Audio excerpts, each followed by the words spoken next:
Vamos então à nossa sexta parte da aula e final. Então aqui nós temos o quadro de autores clássicos dessa área da deterioração do pescado, que é Gran e Rus, 1996, são trabalhos clássicos que devem ser sempre citados em trabalhos de deterioração. Temos aqui esse gráfico aqui, no eixo do Y na esquerda, log de UFC, CFU, que é o UFC, Unidade Formadora de Colônia, são os pontinhos, são as colônias das placas. No eixo do X, os dias de estocagem em gelo, e no eixo do Y na direita, a concentração aqui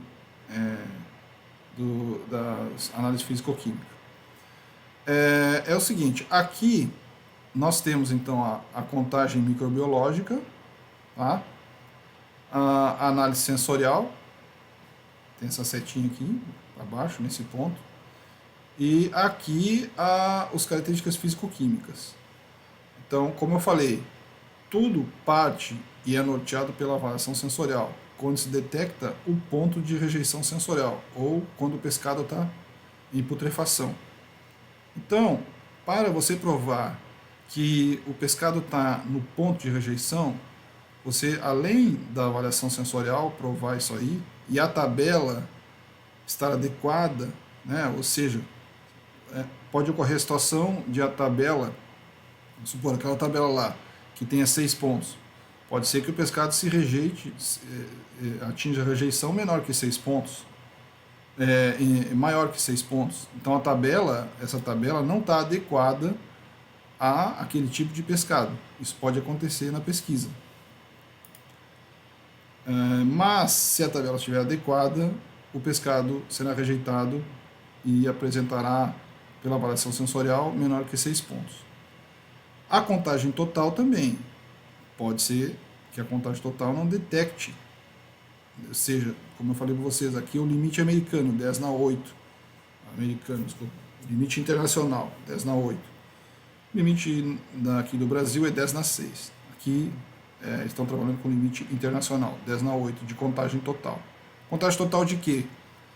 Pode ser de mesófilo, psicrófilo, psicotrófico, ou a contagem total, né, de todos. Aqui nós temos a análise físico-química, análise de pH, poderia ser pH, mas não tem valor de pH aqui, né? Então aqui temos o valor NBVT no caso, né? Então o que pode acontecer, a NBVT então em torno de 30. Então percebam que no ponto de rejeição, vamos supor que a tabela esteja correta, a contagem total indica também a rejeição pelas bactérias no tamanho de 10/8, 8 unidades, 10/8, eu estou falando aqui, unidades formadoras de colônia por grama. Tá? E aqui 30 miligramas por grama. Então aqui, estando a partir da análise da rejeição sensorial,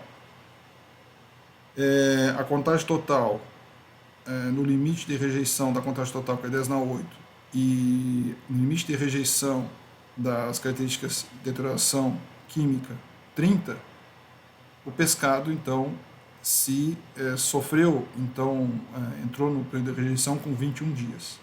Mas como é que eu sei que qual é o tempo de vida útil do pescado? Então, essas análises de qualidade do pescado são feitas, o pescado é colocado no gelo e a cada 2 dias, ou a cada 3 dias, ou a cada 4 dias, ou 5 dias, de acordo com a metodologia, são feitas as análises. Então, vamos supor que seja a cada 3 dias. Né? Vamos supor que seja a cada 3 dias. Então, a cada 3 dias, né, tempo zero que você colocou o peixe no gelo, fez a avaliação sensorial, retirou o peixe para a avaliação sensorial, para a contagem total e para a análise físico-química. Então aí você vai avaliando, cada 3 dias, a cada tempo zero, depois 3 dias, depois 6, depois 9, depois 12, e assim por diante, até chegar no ponto em que ele foi rejeitado. Tá? Então, vamos supor, como é que você determina o ponto de rejeição? Independente se seja 3 dias, ou a cada 6 dias, ou a cada 10 dias, você vai analisar, ponto de rejeição, você determina O tempo de vida útil, independente se seja 3 dias, 6 dias, ou 9 dias, ou 10 dias, né? 10 dias é muito. Independente que seja isso aí, o, o, o, o tempo de vida útil é determinado a partir da identificação do ponto de rejeição. E, claro, os caracteres batendo, né, com a avaliação sensorial, físico-química. Vamos supor que o ponto de rejeição seja 21 dias. Qual é o tempo de vida útil? Para determinar o tempo de vida útil, você tira um dia do tempo de rejeição. Então, por exemplo, se ele foi rejeitado com 21 dias, independente se foi feita análise a cada 3 dias, ou a cada 6 dias, ou a cada 5 dias, quando o ponto de rejeição, né, apodreceu em 21 dias, o tempo de vida útil é 20 dias. Vamos supor que o ponto de rejeição fosse de 10 dias, né? 10 dias. O tempo de vida útil é 9 dias. Vamos supor na tilápia, o ponto de rejeição foi 9 dias. Por isso que ela é viscerada, tem um tempo de vida útil de 8 dias. É assim que se determina. Aqui nós temos um componente interessante para falar para vocês, é que eu falei que no pescado existe uma microbiota no trato gastrointestinal, nas guelras e na pele, que sai em maior quantidade. Então, o que eu estou dizendo aqui em nível do Brasil, 10 na sexta unidade formadora de colônia. 10 em 6, ou 6 unidades. 10 na sexta é 6 unidades, 10 na 8 é 8 unidades. É assim que se fala. Na microbiota do pescado, nem todas as bactérias, estou falando das mesófilas, porque é um grupo de mesófilos, ou seja, aqueles organismos que crescem a temperatura ótima de 35 a 37 graus. Os psicrófilos e psicotróficos, os psicrófilos crescem a 20 graus, o grupo de psicrófilos, de espécies, e psicotróficos, que crescem a 7 graus, temperatura lá embaixo da geladeira, de toda essa microbiota que tem. Então, aí tem, o que eu estou dizendo? Microbiota que existe no pescado. Existem os mesófilos, existem os psicrófilos e os psicotróficos. Quanto ao interesse do gelo, em pescados quando estão entre camadas de gelo, você vai dar mais atenção para os psicrófilos e psicotróficos. Bom, toda essa microbiota que existe então essas bactérias. Basta você colocar para crescer, elas estão lá. Mas se você coloca para crescer na temperatura de 35 ou 37 graus, crescem mesófilos. A 20 graus, crescem psicrófilos. A 7 graus, psicotróficos. Mas de toda essa microbiota, né, então a microbiota o que é? A comunidade formada por várias populações, que são várias espécies. Apenas algumas espécies são deterioradoras. Então pode acontecer que você tenha uma grande carga bacteriana e o pescado não revele que está deteriorado, porque você não tem essas bactérias específicas deterioradoras. Mas pode acontecer que também esteja uma carga microbiana baixa, mas que esteja deteriorado. Por quê? Porque tem uma alta quantidade de bactérias, que são os organismos específicos deterioradores. Então, dentro da microbiota bacteriana do pescado, são poucas espécies que produzem alteração no sabor e odor. Então, as bactérias deterioradoras, elas produzem alterações de sabor e odor, de cor nos pescados, né? Certo? Por exemplo, as bactérias que estão no sal, né, que são nos peixes salgados, no sal, estão nos peixes salgados, deixam o aspecto do peixe a cor avermelhada, né? Isso aqui são ação de bactérias ali. Então, o que fica, pessoal, é que o critério de rejeição é o principal critério da rejeição. O principal critério de rejeição é a análise sensorial e que nos estudos os demais indicadores têm que bater com a análise sensorial no ponto de rejeição sensorial. Então, ou seja, do critério americano, se o peixe foi rejeitado, a tabela está adequada para o pescado. Então, a contagem total de bactérias, para ser um indicador bom, ela tem que estar 10 na 8. No indicador do Brasil, 10 na 6. NBVT em torno de 30, tem que estar aqui, senão não é um bom indicador. O pH em torno de 7. E a contagem do organismo específico deteriorador também tem que estar no seu nível de 10 na sexta quando chega no ponto de rejeição. E o tempo de vida útil, o que, que é? É a partir da identificação do ponto de rejeição, você tira um dia. Então, como eu falei, na tilápia foi feita a análise, não sei qual período foi feita a análise, mas ele teve um tempo de vida útil para consumo de 8 dias. Significa dizer que o ponto de rejeição foi em 9 dias. Retirou um dia. Então é assim que determina o ponto de rejeição. O ponto de tempo de vida útil. Então é importante você saber o tempo de vida útil. Né? Como é que se determina? Através da identificação, estou repetindo, através da identificação do ponto de rejeição, retirando um dia apenas. Porque existe uma variação nas análises. Você pode avaliar, vamos supor que você esteja avaliando a tilápia, né, a cada 5 dias, né? Vamos supor, 8, 7, 15. Não é isso aí, não dá para fazer o que eu estou pensando. Mas a cada 2 ou 3 dias, vamos supor que você está analisando a cada 3 dias. Então, tempo 0, 3, 6. Vamos supor que o tempo de vida útil seja analisou no tempo 0, analisou no tempo 3 e analisou no tempo 6. E no tempo 6 atingiu o tempo de rejeição. Então você não pode considerar o tempo de 3 dias como tempo de vida útil. Porque se passaram-se 3 dias, de 3 a 6 dias, que você não analisou. Então é por isso que você tira um dia e aí ele é estimado. Porque você não sabe. Então, tempo 0 estava bom, tempo 3 estava bom, tempo 6 foi rejeitado.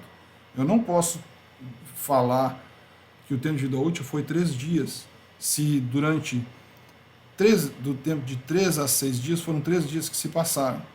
Então, então é uma forma estimada de determinar o tempo de vida útil. Então, se ele rejeitou com 6 dias, o tempo de vida útil dele é 5 dias, certo? Da mesma forma aqui, explicando aqui em cima do número, se fosse a cada 5 dias, o tempo 0, tempo 5 dias está bom, 10 dias foi rejeitado. 10 dias foi rejeitado. Eu não posso dizer que o tempo de vida útil é 5 dias, porque de 5 a 10 foram 5 dias que se passaram. Então, eu estimo, o tempo de vida útil é estimado, pessoal. Então, se em 10 dias rejeitou, o tempo de vida útil é de 9 dias. Então, é assim que se determina, por estimação. Tá? Então, para finalizar, conclui-se que a deterioração são reações autolíticas e microbianas, né, culminando com a putrefação, certo? Mesmo o pescado sendo conservado em gelo. Isto vale para mesmo o pescado sendo conservado em gelo, sendo salgado e sendo defumado. Porque os processos de conservação atuam, né, afetando a velocidade das reações autolíticas e afetando o crescimento microbiano. Os fatos vão todos culminar para isso aí. O conjunto de eventos que ocorre após a morte determina o tempo de vida útil, como eu já expliquei nesse slide aqui. Tá? Então, determina o ponto de rejeição, tira um dia, tem um tempo de vida útil. Então, este tempo de vida útil é estimado.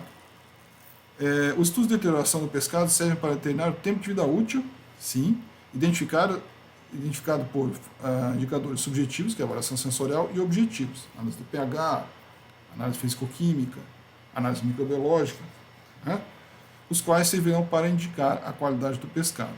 Então, de uma forma geral, o que tem que ficar é que o pescado, logo após a morte, em torno de 30 minutos, passa por eventos químicos irreversíveis, né, que irão culminar na putrefação.